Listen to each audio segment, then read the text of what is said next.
If Citi Mobile crashes the moment you open it, don't reinstall it yet. Try these first.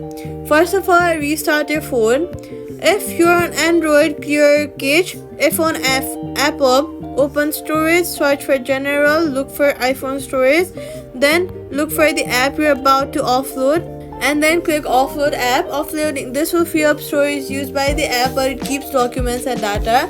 Reinstalling the app will place back your data if the app is still available for download. Then disable battery optimization or low power mode.